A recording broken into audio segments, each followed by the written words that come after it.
Hey, ladies and gentlemen, how you doing? My name is John with the Contractor License School. Hope you're having a great day today. Hey, I'm getting right into it. What can happen if you do contracting work without a contractor's license?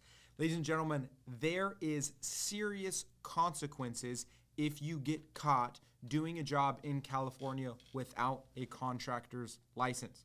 Okay, I want you to make sure you know it did change as of January 1, 2025. You are now able to do work up to $1,000. Anything over $1,000 is now illegal. It used to be 500, now it is 1,000. Okay, so if you do a job over $1,000 without a license, it's actually a misdemeanor. This is for the first offense. It's a misdemeanor, and you can actually get up to 6 months in jail time and a $5,000 fine. Okay, that is simply for the first offense. Now, let's say you get caught, whether it's that bad or it's not as bad, you get a fine and you have to pay it. Let's say you go ahead and you're still contracting without a license and it happens again, okay? For the second day, it is a mandatory 90 days in jail at least, and the fine actually jumps up to 20% of the contract or $5,000, whichever is greater. So let's say you did a job for $50,000, 20% of that contract price is $10,000, which is greater than $5,000, so you're paying that $10,000 fine. If you do a job for $10,000, 20% of that would be $2,000. $5,000 in that case is greater, so you're paying 5G. Okay, and you do want to make sure that on that first offense, I forgot to notice, you get hit with administrative fine between $2,000 or $200 and $15,000 on that first offense. Okay, now let's say you get that second offense, you spent 90 days in jail, the contract was $5,000, so you only ended up paying, $1,000. You ended up paying $5,000 to the state, and you're like, you know what? I'm gonna keep contracting without a license. Please don't do that. But if for whatever reason on the third time, it gets a lot worse, okay? You're spending 90 days to a year in jail, and the fines will be typically at a minimum around $10,000, okay? So you're getting all those fines, which is way more than just the cost to get a contractor's license. And here's the kicker. Okay, so yes, you're looking at all these fines, potentially jail time after the second and third offense is going to be mandatory.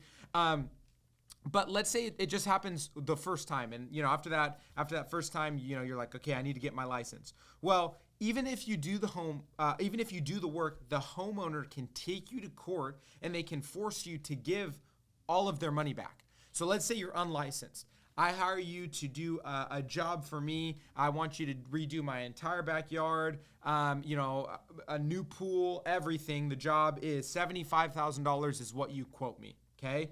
And you're unlicensed. Me as the homeowner, since you're unlicensed and it is illegal for you to do that, I am able to take you to court and I am able to force you to give me all my $75,000 back. And this can be after you do the job. So I just got a new pool. The landscaping is completely done. You already did everything. You have to give me my money back by law because you are unlicensed. That's called disgorgement, where you work for free and they keep the remodel, and they are totally allowed to do that, okay? Whether that's a big job for $75,000, for $10,000 or $15,000. You have to give them all their money back. They will drag you to court. And if you lie, this is very important because a lot of people say, yeah, I'm using someone else's number, or yeah, I'm licensed. If you lie about being licensed or using someone else's license number, that's actually a felony and you can end up in state prison. Okay, the state takes it really seriously. Okay, and so I'm telling you some things that can happen, but now I actually want to get into some real life examples from students that we've had through our school and other people that we know that have ended up with some of these situations. Okay, one of our contractors that came through our school, she was doing a job where she was basically remodeling someone's entire kitchen, okay, the entirety of the kitchen. They quoted her around $15,000 to go ahead and do this job. And she had done the job, completely finished it, and the homeowner basically forced her to give all of the money back and she came to us and she said, what do? I can't pay out of pocket for this. I can't, give him the $15,000 back.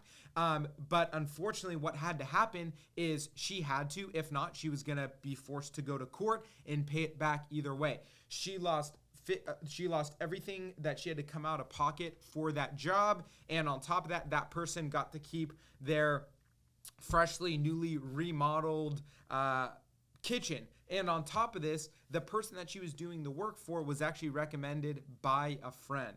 Okay, which is really sad that they would do that, but it's very important to know this can happen. And even when even when it may seem like it's safe, you just never know. Okay, and you really do want to get that license. Okay, another one that we have, there was a lot of contractors that were out in Riverside and they got caught in a sting, is what it's called. And the CSLB, just so you know, they run stings all of the time.